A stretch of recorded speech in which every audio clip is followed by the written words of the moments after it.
Hello everyone and welcome to my new video. And what is this video about? Well, before I tell you, if you enjoy this channel and you would like to support me, please consider checking out my Patreon where you can support me there. And for 5 of your Earth pounds, dollars, whatever your currency is a month, you can get access to all of these lovely downloads, all to do with Ableton and music and stuff generally. And anything that I do in a video, I zip up and put on there and you can take it away and do what you want with it. And it all goes towards helping me motivate myself to make more content for you to enjoy. See how it works? It's good, isn't it? So yeah, do that. There's like years and years and years and years worth of stuff there for you to explore. So I would be grateful if you could at least take a look. Also, my new album is out.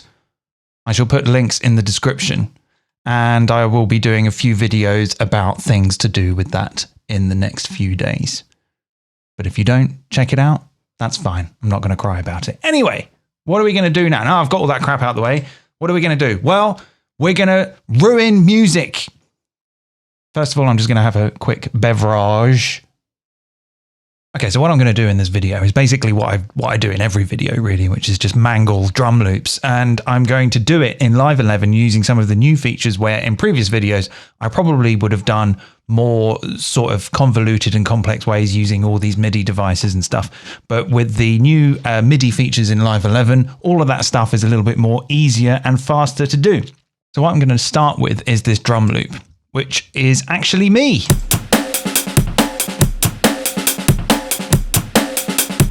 Which I've turned into a really obnoxious in-your-face drum break. And I'm just going to use this loop here. And it's fat. It's probably criminally loud.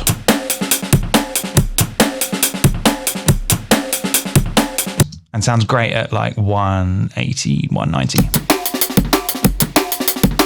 Yeah, but I'm not going to go that fast. It's going to 140. It's Monday. So what am I going to do first? First of all, I'm going to slice this to a new MIDI track. And I'm going to use a blank sampler preset. Please go away and watch another video about how to create your own slicing presets because I don't have time for that right now. Or use the internet, find it. I'm going to slice via transients. That's going to slice to sampler. And it's going to give me a MIDI file with the notes. And look how very nearly dead on they are. Anyway, let's cancel that for now and work with this MIDI clip. I'm going to quickly kind of crop it, I think. I'm going to crop the clip. Oh, that's not what I was expecting. Oh my goodness, where's it gone? Okay, it's there. So can someone explain why I can't quite see the end of the clip when I'm zoomed all the way out? Can you see how that's kind of... Let's crop it now. Crop. Oh my God, it's done it again. We are off to a great start here, aren't we? So I'll tell you what I'll do. I'll quantize it first. Like that. Oh my God. I haven't used Live for a couple of weeks. Got to be honest. I'm a little rusty. Okay, quantized. So now let's do a crop. Okay, that's what I want. But why can't I see the two there? What have they done here? Oh, that's a little bit better. Anyway. Sorry. Just my mind wanders. All right, so now that we've got that sliced, let's have a listen to it.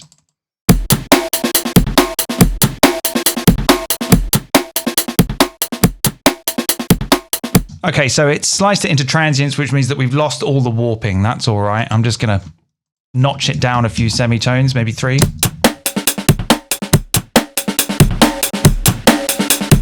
Maybe a couple more.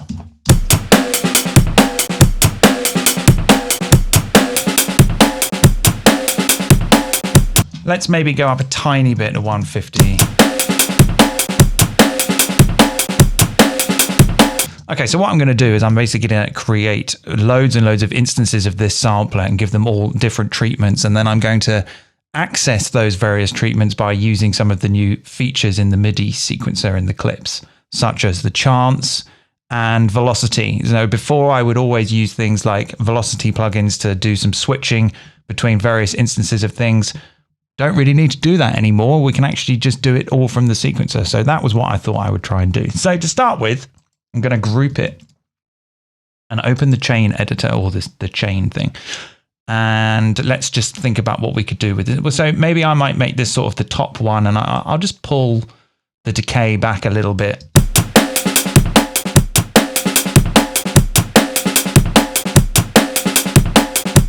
I might maybe even do, I was thinking I might do a high pass. It's a little bit too boomy. Okay, that'll do. So now I'm going to take a copy of that. And this one, maybe let's see what it's like reversed. Let's reverse it.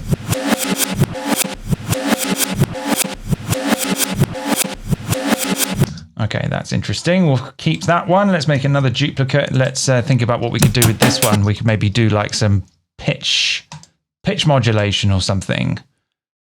We could apply an LFO to the pitch.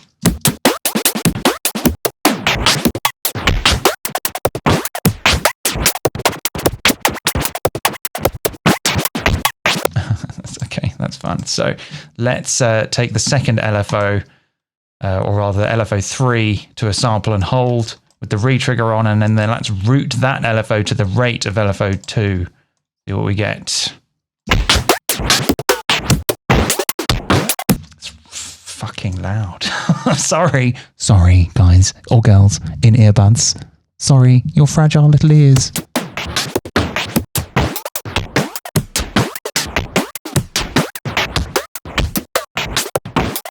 Okay, this already sounds completely ridiculous. Let's keep going. So let's go to, actually, let's not duplicate that one. Let's duplicate the top one and think about something we can do with this. Maybe we can loop this one on an insanely small scale. So let's select all of the slices in this instance and set it all to forward looping on the sustain mode. Then go to the modulation tab, turn on the aux envelope, set the peak to 1, the sustain to 1, and the end to 1, and set the A destination to loop length, I believe. And then whack that up to about 90%. Yeah, that's nice. And then let's maybe take another LFO here and say we want this LFO to go to the loop length again, just to modulate the loop length slightly, but let's maybe do it by something like 15%. And let's maybe take off some more of that envelope. But I'm going to increase the release, and I'm going to turn the retrigger off and set the voices to 3, so we get like a kind of weird, not granular, but just kind of weird echo type sound.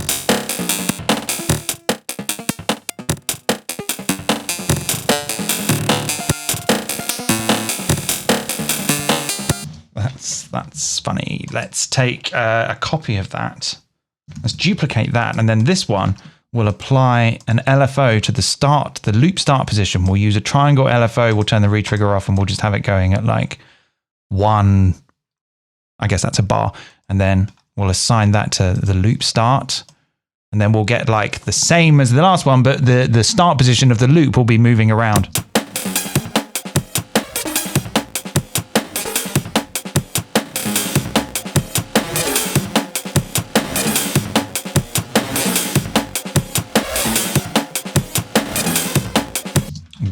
Weird as hell. Let's duplicate that one, and then for this one we'll add some pitch LFO. LFOs are great, aren't they? They're like the best thing. They're the best thing in the world.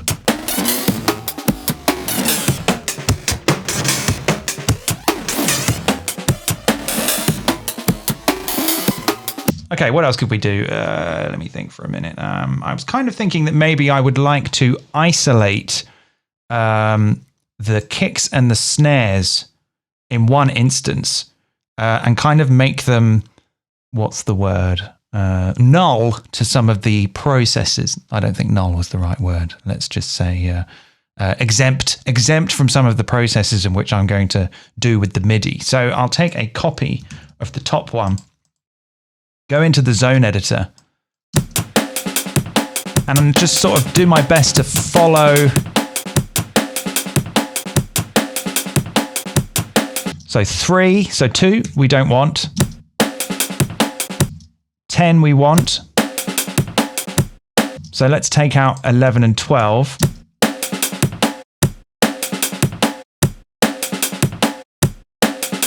Okay, so 8, 9, 4, 5, 6. Oh, 7 wasn't what I wanted. Okay, I'm deleting 7. So we've just got the first kick and the 2 snares.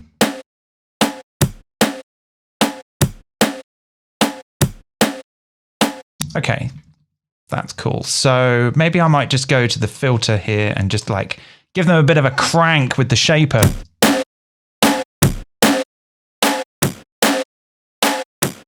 But high pass it a little bit. It's just a little bit of drive, a little bit of dirt. All right, okay. Maybe there are a couple of more like fun things we could do. Let me just think.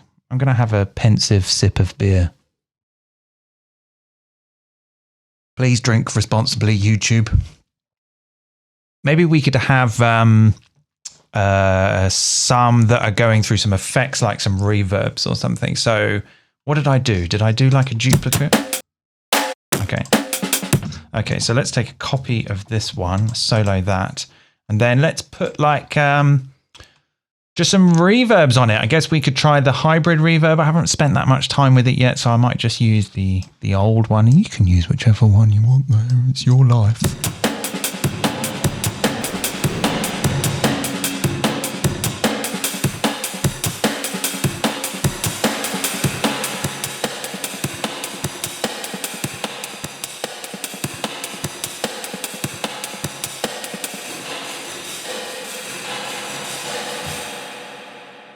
All right, that's kind of fun. Let's take the first one and do a duplicate of that. Goodness me. Let's maybe this one we'll use like some echo. We'll use the echo.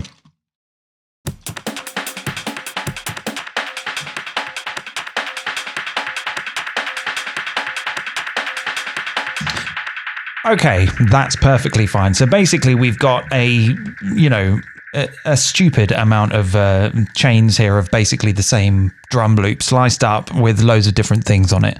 And so now I'm going to take all of those, I'm going to select all of them, then I'm going to go to the velocity editor and I'm going to do distribute ranges equally. Okay, so now each of those chains is in its own velocity. So from the editor, from the clip editor now, we can play around with the chants and the velocity. Why would we want to do that? Well, first of all, we can inject a little bit of a variation into the whole thing by having notes come in and out, circumstantially. And we can also use the velocity range provided from the sequencer to switch between all the different chains in the rack we just made, which basically will give us like some sort of glitched out breakbeat cacophony, like we've put the drums into we're throwing the drums and the computer down the stairs, and that's what the sound will be. That's the sound. So first of all, let's select all of the MIDI clips and adjust the velocity range. Okay, so actually it's only giving a velocity. I still haven't quite worked this out yet, but I believe that it's giving us a velocity range from the set velocity of the note and upwards. So if I pull this down, then we've got more of a velocity range. So already we can fire that off, go back to our rack and look at what it's doing. There we go. But we need to unsolo.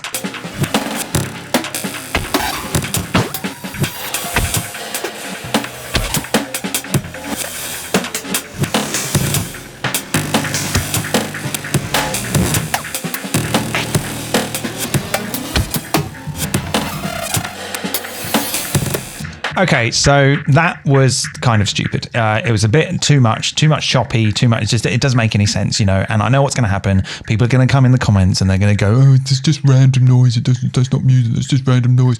Like, do you know how to be a musician? Do you know what a musician is? It's about using your ear. You got to use your ears. You can't just get the computer to do it all. Because then you just get random noise and it's not really music. And other things that I have to read in the morning. So I'm I'm going to take some of these and the ones that are all glitched up, I'm actually going to give them a smaller, equally ranged velocity range.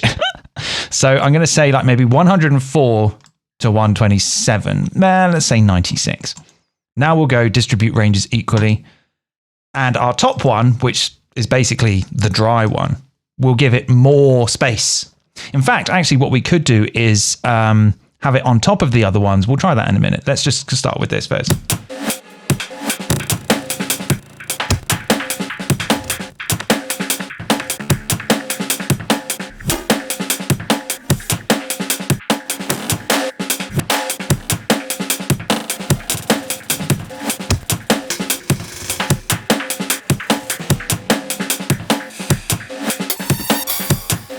That reversey one, I don't like at all. I might get rid of it. Where is it? It's there. Goodbye, reversey one. You suck. Okay.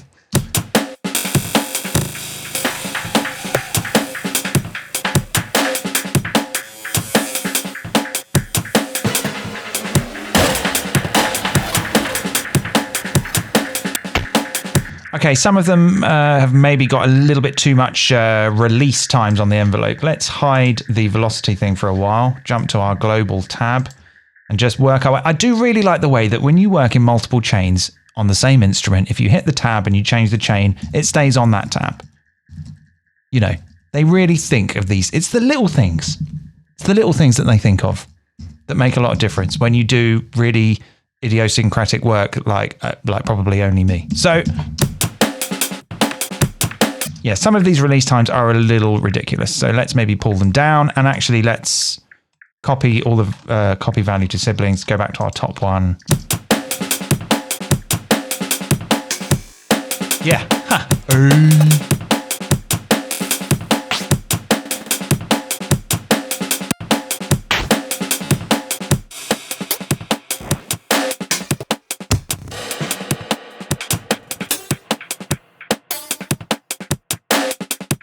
There we go. So now we're like, as we pull the decay down on the dry one, we're letting all those other ones flap about and we can hear them a little bit better.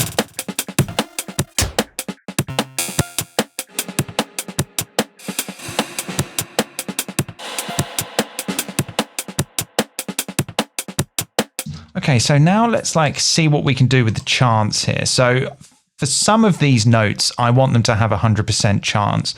So maybe what I'll do is select all of them, pull the chance down to something like 80%.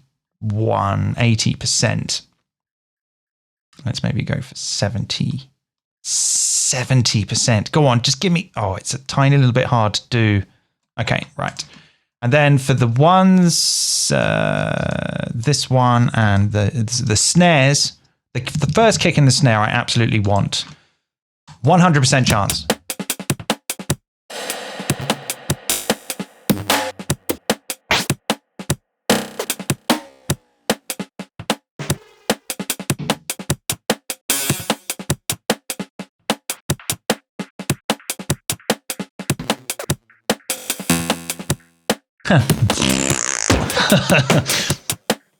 Okay.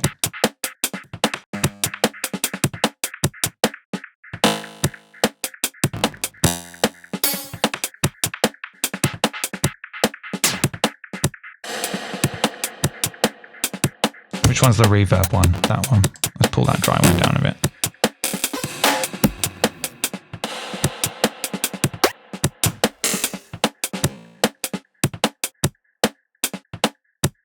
Okay, I like how this is going.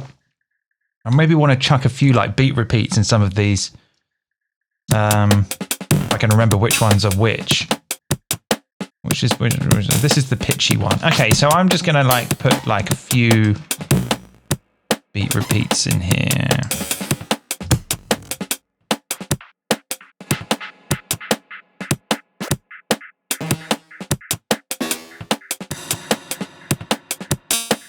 Actually, I've changed my mind.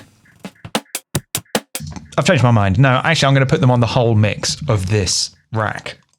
So let's do that now. Let's get a beat repeat. Let's put it let's just minimize this chain for a sec and just work on these beat repeats.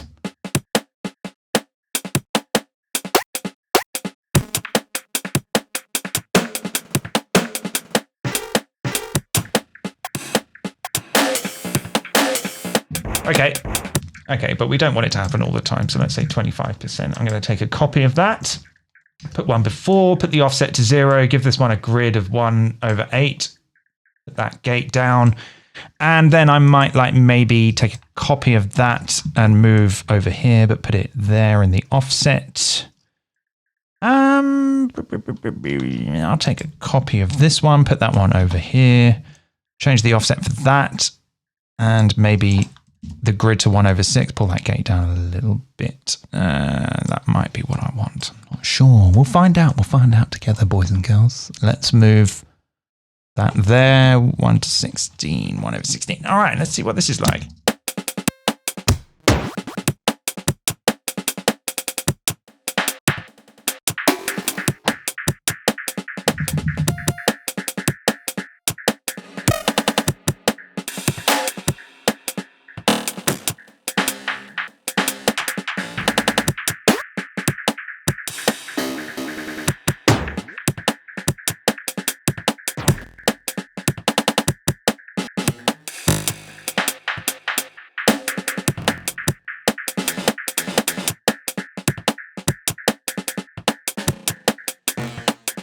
I think probably, although I'm not going to do it, a thing to do would be to take a copy of this with just the dry drum loop and isolate the kicks and the snares, like I did earlier on with those other ones that I put the overdrive on, just so that you can absolutely maintain some of the integrity of the initial loop. And those bits where it drops out the kick or drops out the snare or something, you might want to salvage those bits and use them for little fills. Basically, the reason why I'm doing this is so that you can create something like this, save it, and then when you want to use like something that sounds like this, you just record 128 bars of this and then edit out the bits that you like, and then the job is done, you know. Because sometimes when you're working on a track, you don't really want to get bogged down with the minutia and these convoluted, complex processes. You kind of just want to get the thing going. You kind of want to realize what's in your head. And so what I'm saying is that like when you sit down and you want to do music and you don't have any ideas, doing stuff like this is a good time to do that, because you're not concerned about making music, but what you're doing is you're kind of creating these assets and these tools that you can use later on. So when you do want to make music and you want to like realize what's in your head, you can reach for this, pull it in. And, you know, it could be like the drum track on your IDM thing or whatever, you know, whatever. I think it's a very healthy approach to separate the two from doing kind of creative utilitarian tool making to actually working on music. Because if you're like me, maybe your head is in two different spaces and you might like have an idea coming for a track that you think is really good, but then you kind of get slowed down by working on all these details. Well, don't use that time. Use something temporarily and then maybe save it and then come back and then work on something else to bring back in to the project, you know. Anyway, I'm just sort of chatting shit, you know.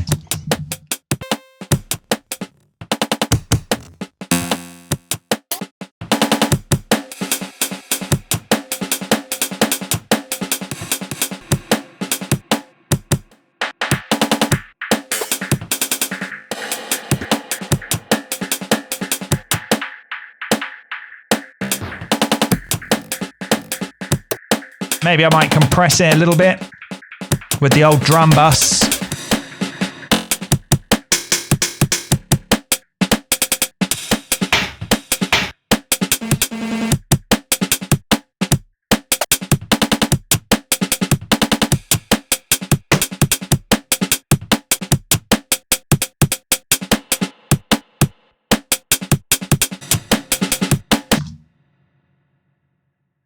Okay, so that was, you know, basically a video that I've made probably about 100 times, but I've made it slightly, ever so slightly differently this time. Ever so slightly differently. Ever so slightly differently. It's ever so slightly different.